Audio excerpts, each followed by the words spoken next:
Viewers, আশা করি তোমরা সবাই ভালো আছো। প্ল্যাটফর্ম পরিবারের পক্ষ থেকে তোমাদের সবাইকে জানাচ্ছি শুভেচ্ছা। এই করোনাকালীন যে দুর্যোগ, সেই দুর্যোগে উচ্চ মাধ্যমিকের যারা স্টুডেন্ট আছো তারা অনেকটা ঘরবন্দি হয়ে পড়েছো। তোমাদের যে ব্যাচ বা সাবজেক্ট যে ব্যাচগুলো ছিল সেই ব্যাচগুলো এখন অনেকটা অফ।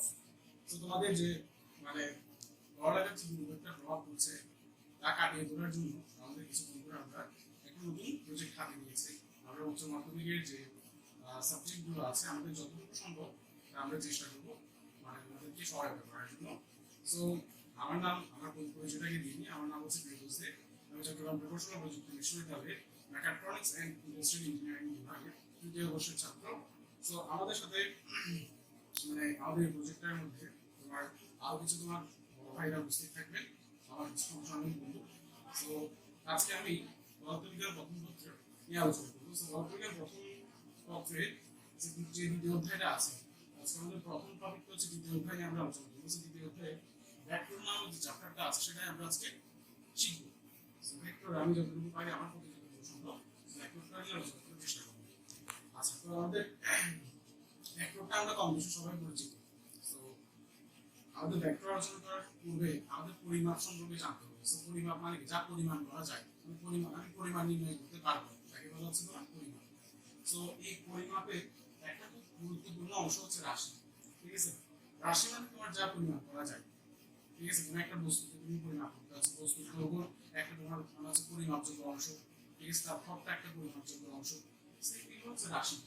রাশি রাশি খেয়াল করো, প্রত্যেকটা রাশিকে মানে আজকে আমরা যে ভৌত রাশি, এখন এই ভৌত রাশি দুটো অংশ, একটা স্কেলার একটা হচ্ছে ভেক্টর। ঠিক আছে, স্কেলার আমরা প্রথম যে টপিকটা সেটা হচ্ছে স্কেলার। স্কেলারটা আসলে কি? যে সকল রাশিকে সম্পূর্ণরূপে প্রকাশ করার জন্য শুধুমাত্র মানেরই প্রয়োজন, তাকে বলা হয় স্কেলার। আর যে পরবর্তী টপিক সেটা হচ্ছে ভেক্টর।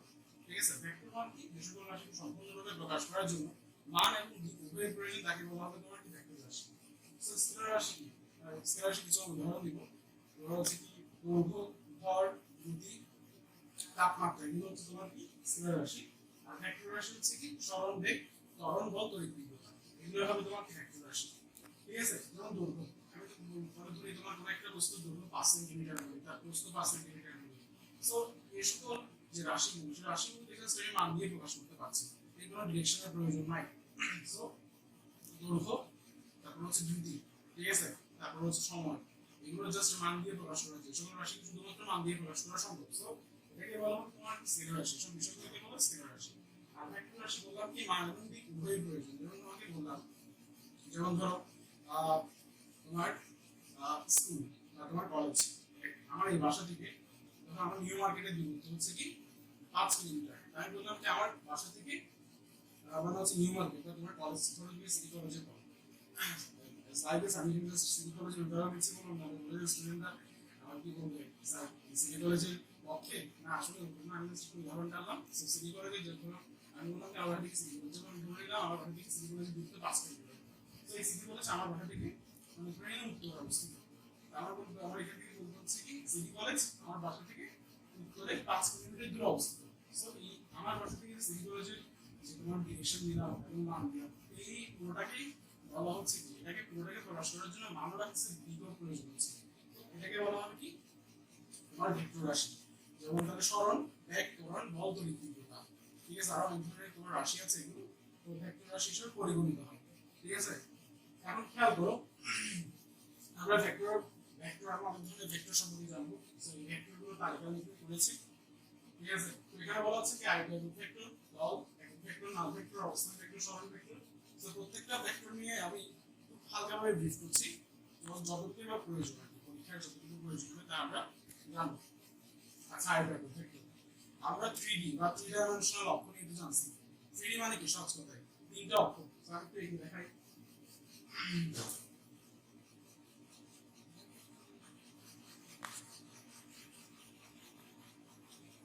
ঠিক আছে, এখানে তিনটা অক্ষ, x Axis, y Axis, z Axis, তিনটা অক্ষ, ত্রিমাত্রিক অক্ষ। এই ত্রিমাত্রিক অক্ষ দিয়ে ধরে নিলাম কোন একটা বস্তু মানে হচ্ছে গমন করতেছে। এখন বস্তুটা তোমার x এর দিকে যেতে পারে, y এর দিকে যেতে পারে, z এর দিকে যেতে পারে। তিনটা অক্ষের যে কোনো দিকে সে গমন করতে পারে। এখন সাপোজ সে যদি x অক্ষ কমন হয় তাহলে তার একটা অবশ্যই দিক থাকবে এবং সেই দিকটাকে প্রকাশ করার জন্য আমার একটা ভেক্টরের প্রয়োজন সেই ভেক্টরটাকে আমরা আই কে দিয়ে প্রকাশ করি সচরাচর ঠিক আছে এই y অক্ষ বরাবর তোমার যে একক ভেক্টর y অক্ষ বরাবর যে ভেক্টর থাকে সেটা হচ্ছে j আর z অক্ষ বরাবর হচ্ছে k সো এই যে ত্রিমাত্রিক স্থানাঙ্ক ব্যবস্থায় x অক্ষ y অক্ষ z অক্ষ বরাবর i K j K k এই যে তোমার ভেক্টর গুলো সেই ভেক্টর গুলোকে বলা হয় আয়তাকার ভেক্টর এগুলোকে বলা হয় কি আয়তাকার ভেক্টর ঠিক আছে এরপর তল যেমন ধরো এই যে বইটা এই অংশটা একটা তল এটা একটা তল অর্থাৎ কোন একটা বস্তু পৃষ্ঠকে বলা হবে তল ঠিক আছে এখন এই তল বরাবর যখন আমি একটা লম্ব কল্পনা করব এই তল বরাবর যখন আমি একটা লম্ব কল্পনা করব তাকে বলা হবে কি তল ভেক্টর তাকে বলা হবে কি তল ভেক্টর ঠিক আছে ধরে নিলাম এটা একটা তল ঠিক আছে এটা একটা তল ধরে নিলাম এই তল বরাবর যখন আমি কোনো একটা লম্ব কল্পনা করব তাকে বলা হবে কি তল ভেক্টর ঠিক আছে এরপর একটা হচ্ছে কি একক ভেক্টর ঠিক আছে আচ্ছা একক ভেক্টরটা বোঝা যাচ্ছে কি তোমার নামটার মধ্যে একটা একক ভাব আছে একক মানে হচ্ছে কি যে সকল ভেক্টরের মান একক তাকে বলা হবে একক ভেক্টর ঠিক আছে যেমন ধরো এই ভেক্টর এই ভেক্টর এটা হচ্ছে কি পাদবিন্দু এটাকে বলে শীর্ষবিন্দু ঠিক আছে এটাকে বলে পাদবিন্দু এটাকে বলে শীর্ষবিন্দু তো এখন এই ভেক্টরটা হচ্ছে কি এই ভেক্টর তো এই ভেক্টরটার প্রতি একক অংশে যে মানটা পাই ওটা আলটিমেট ভেক্টরের একক ভেক্টর হিসেবে পরিবর্তিত হয় তো আমরা একক ভেক্টরটাকে আমরা প্রকাশ করি যেটা হচ্ছে a দিয়ে স্মল a দিয়ে যে small a K equals to হচ্ছে কি এই ভেক্টর প্লাস এই ভেক্টর অর্থাৎ কোন একটা ভেক্টরকে যখন তার মান দিয়ে যখন কি করব আমি ভাগ করব তখন তাকে বলা হবে কি একক ভেক্টর এখন কোন একটা ভেক্টরের মান আমি কিভাবে প্রকাশ করব বা কিভাবে পাবো কোন একটা ভেক্টরকে যখন মডুলাস করি কোন একটা ভেক্টরকে যখন আমি মডুলাস করব তখন আমি তার কি পাবো একক ভেক্টর পাবো সরি মানে মান পাবো ভেক্টরটার মান পাবো ঠিক আছে এখন ধরো এই একটা ভেক্টর এই ভেক্টরটাকে সাপোজ আমি ধরে নিলাম কি axi ay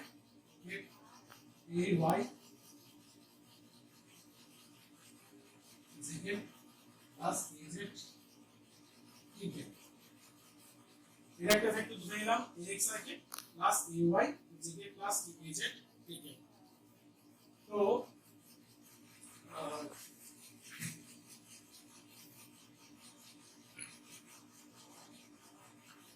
একটু বলে নিচ্ছি এই ভেক্টরটা আমি বললাম কি এই ভেক্টরটা মান কিভাবে প্রকাশ করব যখন এই ভেক্টরটাকে আমি যখন মডুলাস দিয়ে কি করব প্রকাশ করব তখন ভেক্টরটার আমি মান পাবো সো মানটা আমি এই করে লিখব মানটা কিভাবে পাবো দেখো এখানে আইটেমের সহগ হচ্ছে কি x এটা একটা তোমার কোএফিশিয়েন্ট মানে সহগ আইটেমের একটা সহগ এটাকে কোএফিশিয়েন্ট বলে x ঠিক আছে যেমন কোএফিশিয়েন্ট 2y থাকতে পারে সো এখানে 2 টা হবে তখন x সো ay zk এটা হচ্ছে zk এর কি কোএফিশিয়েন্ট বা সহগ এটা হচ্ছে কি kk এর সহগ হচ্ছে কি az সো আমি এই ভেক্টরটার মানে এই ভেক্টরটার মান কিভাবে পাবো প্রত্যেকটা তোমার প্রত্যেকটা সহগের বর্গের সমষ্টি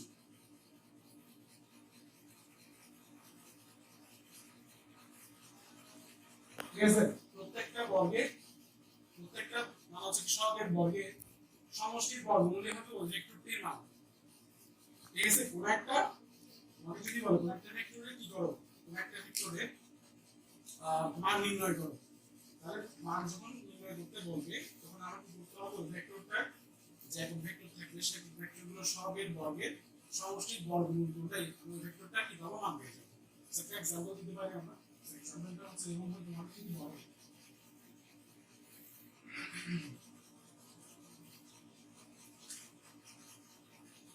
তোমার কি ক্যাপিটাল লিখলাম y k plus 3g minus 5k k ধরে নিলাম এটা একটা একক ভেক্টর ঠিক আছে y a plus 3g k minus 5k k এই ভেক্টরটা নাম বের করতে বলবো তখন আমি জাস্ট কি করব মডুলাস দেব তাহলে আইটেমের সহগের বর্গ প্লাস যে বিভেদ সহগের বর্গ প্লাস এই বিভেদ সহগের বর্গের সমষ্টির বর্গ বলে আমি কি পাচ্ছি তার মান পেয়ে যাচ্ছি। তো 2 গুণ 4 প্লাস 3 3 9 প্লাস 5 আছে 25। তো 25 9 34 34 সাথে আর 4 তো ওটা 38 হচ্ছে ভেক্টরটার মান। তো এখন এই যদি কি বের করতে বলে এখন ভেক্টর বের করতে বলে তাহলে কি করব, তাহলে এই যে তোমার ভেক্টরটা থাকবে 2y plus 3z minus 5k by root 38 দিয়ে ভাগ করলে আমি কি পেয়ে যাবো ভেক্টরটা এবং ভেক্টরটা পেয়ে যাবো। ঠিক আছে।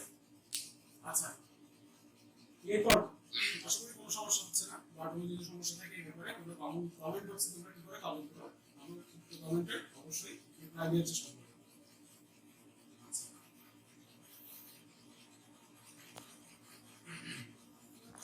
এরপর হচ্ছে কি নাল ভেক্টর। ঠিক আছে, নাল ভেক্টর। সো নাল ভেক্টরটা আসলে কি, নাল নাল বা শূন্য ভেক্টর, এটা অপারেটর নাম হচ্ছে শূন্য ভেক্টর। শূন্য ভেক্টর মানে বোঝা যাচ্ছে যে ভেক্টরটা মান শূন্য। ঠিক আছে, তাকে বলা হয় কি নাল ভেক্টর। তো প্রত্যেকটা ভেক্টরের তোমার বুঝে প্রত্যেকটা ভেক্টরের একটা কি থাকে পাদবিন্দু থাকে, একটা শীর্ষবিন্দু থাকে। প্রত্যেকটা ভেক্টরে কি থাকে একটা পাদবিন্দু এবং একটা শীর্ষবিন্দু থাকে। ঠিক আছে, নাল ভেক্টর বা বললাম কি নাল ভেক্টরের সংজ্ঞা কি বললাম, যে ভেক্টরের মান শূন্য, যে ভেক্টরের মান শূন্য তাকে বলা হয় কি নাল ভেক্টর। এর প্রিভিয়াস যে ভেক্টরটা করছিলাম সেটা হচ্ছে একক ভেক্টর, অর্থাৎ যে ভেক্টরের মান একক তাকে একক ভেক্টর। এরপরটা হচ্ছে নাল বা শূন্য ভেক্টর। সো এই নাল ভেক্টরটা কি ধরনের হবে, নাল ভেক্টর সমান একটা বিন্দু। ঠিক আছে, এই জন্য এটাকে বলা হয় নাল ভেক্টর বা শূন্য ভেক্টর, এটা একটা বিন্দু। ঠিক আছে, নাল ভেক্টরের পাদবিন্দু যা শীর্ষবিন্দু পিতা, নাল ভেক্টরের পাদবিন্দু যা শীর্ষবিন্দু থাকে কারণ একটা বিন্দু। ঠিক আছে, একটা বিন্দু, তাহলে এখানে কোনো নাল, এখানে তোমার কি যেখান থেকে শুরু হবে সেখানে গিয়ে শেষ হবে। ঠিক আছে, এটা একটা কি শূন্য ভেক্টর বা নাল ভেক্টর মনে থাকবে। আচ্ছা এরপর হচ্ছে অবস্থান ভেক্টর। এটা হচ্ছে কি অবস্থান ভেক্টর। অবস্থান ভেক্টরটা হচ্ছে কি ধরনের,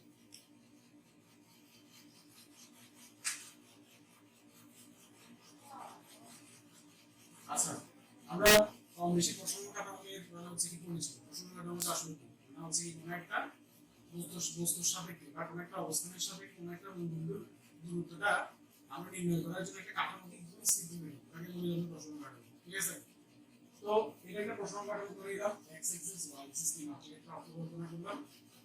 তাহলে এই অক্ষটার এই বিন্দুটা হচ্ছে কি মূল বিন্দু। ঠিক আছে, এটা হচ্ছে কি মূল বিন্দু। সো এখানে একটা বিন্দু ধরে নিলাম, যে বিন্দুটাকে পি দিয়ে প্রকাশ করলাম। ঠিক আছে, পি দিয়ে প্রকাশ করছি।